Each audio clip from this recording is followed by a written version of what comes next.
आज भी स्कंद पुराण कहती है कि भगवान शंकर ने अन्नपूर्णा के दरवाजे पर पहुंचकर जब काशी में भिक्षा मांगी थी तो अन्नपूर्णा ने कहा था, ए शंकर, मैं उस गरीब से गरीब व्यक्ति का भी भंडार भर के रखूंगी, बस एक गलती नहीं होना चाहिए कि जहां भोजन बने उस स्थान पर बैठकर, उस स्थान पर खड़े होकर भोजन बनाते समय उस भंडार गृह में जूता नहीं होना चाहिए। तो मैं भर दूंगी भंडार। जिस प्लेटफॉर्म पर खड़े होकर माताएं भोजन बनाती, सब्जी बाजार की, वहीं पे हाथ में लेकर कट लेती। हाँ माई हरियो जगदम्बा, विचार तो करो। भले तुम भगवान को भोग नहीं लगा रहे पर पति तो परमेश्वर है।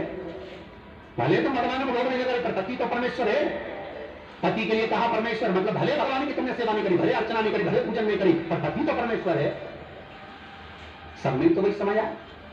घर में जो सास रहती है वो भी तो मां है, जो पिता रहता है वो भी तो बद्री ना रहे हैं मारा। फिर क्यों चक्की तुम चक कर भी बनाना तो भी तुम्हारे घर में स्वाद नहीं रहेगा। और जिस मंदिर में, आश्रम में, भंडारे में जब तक भगवान का भोग नहीं लगता तब तक चखा नहीं जाता, चाहे नमक डला ना डला, मिर्ची डली ना डली, शक्कर डली ना डली, भंडारे के भोजन में जो मिला दिया, आखिरी में फिर भगवान ने अगर पा लिया तब चखा गया कि अब भोजन में स्वाद है कि नहीं है। तो कभी अन्नकूट की जो सामग्री बनती है, सब्जी बनती है, राम भाजी बनती है, राम भाजा बनता है, मिक्स वेज सब्जी बनती है, भगवान के भंडारे की कद्दू की सब्जी बनती है, उसमें आप भले मिर्ची ना डाली, नमक ना डाला, फिर भी घर में एक पूरी खाते रहोगे, वहां 4 मिनट का क्या होगा? क्यों? क्योंकि वहां अन्नपूर्णा स्वयं देने के लिए तैयार खड़ी है। और हमारे घर में तुम चक के बना रही हो। बेटे को दूध भी दे रही तो बोतल में से 2 बूंद टपका के पहले चक ले रही। था बाहर चले जाओ, बाहर चख सकते हो, बाहर जाकर पाओ, फिर बच्चे के लिए दूध में शक्कर मिलाओ। और चाय बनाते हुए गैस के ऊपर चाय रखी है, वहीं उकल रही, वहीं से चाय की चन्नी से लेके फिर छक रही। कैसे आए रे अन्नपूर्णा, ये तो बताओ। लोग कहते हैं हमारे घर में तो सारा सुख है गुरुजी, अब शांति नहीं है, हमें शांति ना जाने चलेगी क्योंकि किचन में किचकिच भरा दे। शांति कहां से होगी? वहां इतना किचकिच भरा हुआ है, प्रेम, करुणा, वात्सल्य, स्नेह, समर्पण समाप्त हो गया। तो लड़का और लड़की का विवाह नहीं हो रहा, बहुत हताश हो गए, परेशान हो गए, विवाह संबंध जम ही नहीं रहा।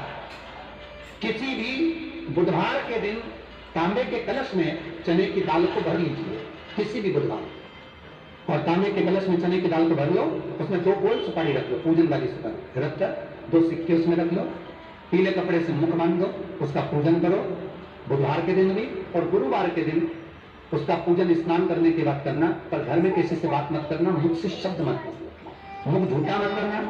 पूजन करने के बाद उल्टे हाथ पर कलश को रखकर सीधे हाथ से ढककर कोई ब्राह्मण के घर में जाकर साथ में किसी को ले जाओ, बिना बोले, बिना बात करे, बिना कहे, साथ जाकर ब्राह्मण का दरवाजा बजाते बात कर ले और अपने ले जाओ, पर तुम्हें नहीं बोलना है। और वो कलश ब्राह्मण की अपनी कामना कर वो कलश का दान दे दिया जाए।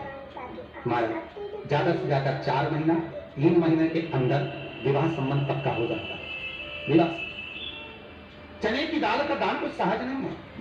जिस नारी का रजोधर्म के अंतर्गत नारी को जो परेशानियां होती हैं, कोई के 8 दिन पहले, 4 दिन पहले, 3 दिन पहले कहीं ना कहीं रजोधर्म के अंतर्गत जो बीमारियां होती हैं, उसके लिए महाराज 7 चने की दाल के दाने तुलसी महारानी के सामने कटोरी में रखकर तुलसी के 3 पत्ते उसमें डालकर अपनी मनोकामना कर तुलसी में 3 बार जल छोड़कर वो तुलसी और वो चने की दाल ले जाएं और उसको धीरे धीरे कर एक एक कर सुबह शाम दोपहर में उसको खा लीजिए। रजो धर्म से जुड़ी हुई परेशानी समाप्त। कुछ सहज नहीं है महाराज।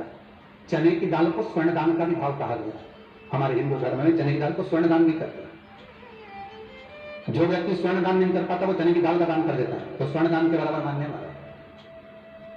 फिर निवेदन करा, चने की दाल का व्याख्यान वर्णन फिर किया गया। मान लो कोई प्लाट है, कोई प्रॉपर्टी है, कोई जमीन है, कोई जायदाद नहीं बिक रही, बहुत परेशान हो गए, लाखों करोड़ों रुपए तुम्हारे डूब गए और ये प्रॉपर्टी बिके, तब तुम उबरो तो उसके लिए चने की दाल को एक रात्रि पहले रविवार के दिन घर में गला लीजिए और उसको गलाकर दूसरे दिन उसमें थोड़ा सा चंदन मिलाकर पीस लीजिए। और पीसना आपको मिक्सर में नहीं है, पीसना आपको सिलबट्टे पर, चकोटी पर, जो आपके यहाँ उससे उसको पीस लीजिए। और पीसने के बाद उसमें थोड़ा सा दूध मिलाकर शिव मंदिर में जाकर शंकर भगवान के शिवलिंग का सोमवार के दिन लेपन करिए। लेपन कर कर अपनी कामना कर कर शिवलिंग पर 3 उंगलियां लगा दीजिए। अपनी कामना कर कर जो 3 उंगलियां आपने लगाई है, उंगली हटाते समय चंदन के लेपन को, जो लगाया आपने चने की दाल का लेपन, स्वर्ण का लेपन, उसको हम कहते हैं स्वर्ण लेपन, उसको लेकर आ जाइए। मार उसको थोड़ा सा लेकर आ जाओ, एक किसी भी फूल में उसको लगाकर जो जमीन, जो प्रॉपर्टी, जो जगह बेचना है वहां पटक दीजिए महाराज। उसके ग्राहक आना चालू हो जाएंगे और वो प्रॉपर्टी शीघ्र बिक जाएगी। आपकी कामना के अनुसार कि कितने में आपको बेचना, अपने अनुसार। महाराज चने की दाल स्वर्ण दान के बराबर है। चने की दाल को सहज नहीं समझा जाता, गुरु भक्ति के लिए बहुत मूल है। माताएं कई बार पीले गुरुवार करती हैं या केले के पेड़ के नीचे पूजन करती है तो चने दाल समर्पित करती है। क्यों करती है? उसका भाव है स्वर्ण दान के लिए, मानसिक फल की प्राप्ति के लिए, मनोकामना के लिए। जिस जमीन में फसल कम होती हो, जिस जमीन में प्रॉपर्टी के अंतर्गत कहीं लाभ नहीं मिल रहा हो, जो कई लोग जमीन की दलाली का काम करते हैं ना, जमीन में बेचवाते हैं, खरीदवाते हैं, कोई लाभ ही नहीं मिल रहा, कई दिनों निकाल दिए, साल निकाल दिए, कोई लाभ नहीं हुआ, तो निवेदन है शंकर भगवान के मंदिर में शिवलिंग पर 108 चने की दाल समर्पित करो। उस 108 चने की दाल को प्रदोष के दिन शाम के समय समर्पित कर कर उस दाल को उठाकर लिया, जेब में पीले रुमाल के साथ उसको बांध कर रख लो। किसी प्रॉपर्टी का सौदा कराने जाओ, उसको पटक कर लेकर जाओ, आपके लाभ होना चाहिए, सौदे होने चाहिए, आपको कमीशन मिलना चाहिए। करना आपको है। कोई भी चीज जो भगवान को समर्पित हो रही है उसमें कोई चीज में सहजता नहीं।